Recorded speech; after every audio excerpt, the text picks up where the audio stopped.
ଖପ୍ରାଖୋଲ ଅଞ୍ଚଳର ଯାତାୟାତ ବ୍ୟବସ୍ଥାକୁ ଆଧୁନିକ ଓ ସୁବିଧାଜନକ କରିବା ଦିଗରେ ଏକ ଗୁରୁତ୍ୱପୂର୍ଣ୍ଣ ପଦକ୍ଷେପ ଭାବେ ଖପ୍ରାଖୋଲ ଲାଠୋର ରାସ୍ତା ସମ୍ପ୍ରସାରଣ ପ୍ରକଳ୍ପର ଭିତ୍ତିପ୍ରସ୍ତର ସ୍ଥାପନ ଉତ୍ସବ ବୁଧବାର ଧୁମଧାମରେ ଅନୁଷ୍ଠିତ ହୋଇଯାଇଛି। ଏହି ଅବସରରେ ଓଡ଼ିଶାର ଉପମୁଖ୍ୟମନ୍ତ୍ରୀ କନକ ବର୍ଦ୍ଧନ ସିଂହଦେଓ ମୁଖ୍ୟ ଅତିଥି ଭାବେ ଯୋଗଦେଇ ନଡ଼ିଆ ଭାଙ୍ଗି ପ୍ରକଳ୍ପର ଶୁଭାରମ୍ଭ କରିଥିଲେ। ପରବର୍ତ୍ତୀ ପଥପ୍ରାନ୍ତ ସଭାରେ ସେ ପ୍ରକଳ୍ପର ଗୁରୁତ୍ୱ ଉପରେ ଆଲୋକପାତ କରି କହିଥିଲେ ଯେ ଏହି ରାସ୍ତା ଉନ୍ନତି ପରେ ଅଞ୍ଚଳର ଆର୍ଥିକ ଓ ସାମାଜିକ ଗତିବିଧିରେ ନୂତନ ଗତି ଆସିବ। ପୂର୍ତ୍ତ ବିଭାଗର ଅଧୀକ୍ଷଣ ଯନ୍ତ୍ରୀ ଜ୍ଞାନରଞ୍ଜନ ନାୟକଙ୍କ ଅଧ୍ୟକ୍ଷତାରେ ଆୟୋଜିତ ସଭାରେ ସୂଚନା ମିଳିଥିଲା ଯେ ଖପ୍ରାଖୋଲରୁ ଲାଠୋର ପର୍ଯ୍ୟନ୍ତ 19 କିଲୋମିଟର ରାସ୍ତା ସମ୍ପ୍ରସାରଣ ପାଇଁ 8,17,06,618 ଟଙ୍କା ବ୍ୟୟବରାଦ ହୋଇଛି ଏବଂ ପ୍ରକଳ୍ପଟି 1 ବର୍ଷ ମଧ୍ୟରେ ସମ୍ପୂର୍ଣ୍ଣ ହେବ ବୋଲି ଲକ୍ଷ୍ୟ ଧାର୍ଯ୍ୟ କରାଯାଇଛି।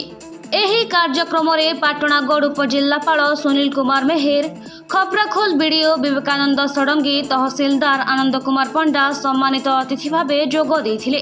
ଏଥିସହ ଉପମୁଖ୍ୟମନ୍ତ୍ରୀଙ୍କ ବ୍ଲକ ପ୍ରତିନିଧି ପଦ୍ମ କୁମାର ସିଂ ବରିହା, ସାଂସଦଙ୍କ ବ୍ଲକ ପ୍ରତିନିଧି ସନ୍ତୋଷ କୁମାର ଭଇଁସା, ଉମାକାନ୍ତ ପ୍ରଧାନଙ୍କ ସହିତ ଶତାଧିକ କର୍ମୀ ଓ ସ୍ଥାନୀୟ ଲୋକମାନେ ଉପସ୍ଥିତ ଥିଲେ। କାର୍ଯ୍ୟକ୍ରମଟିକୁ ଅଭୟ ତ୍ରିପାଠୀ ସୁଚାରୁ ଭାବେ ପରିଚାଳନା କରିଥିଲେ। ଖପ୍ରାଖୋଲରୁ ଅଶୋକ କୁମାର ବାଗଙ୍କ ରିପୋର୍ଟ, କୋଶଳ ପ୍ରବାହ।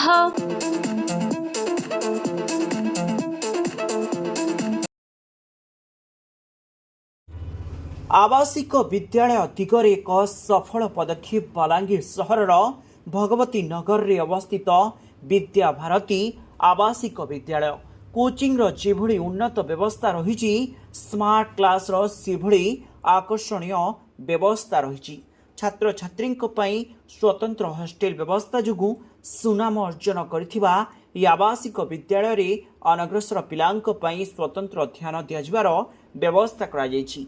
एथिसहित कंप्यूटर शिक्षार व्यवस्था एवं यातायात पई बस व्यवस्था जोगु छात्र छात्री भितर उत्साह सृष्टि होइछि।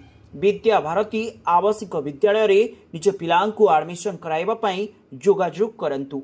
Mobile number 9438311711 9437320855।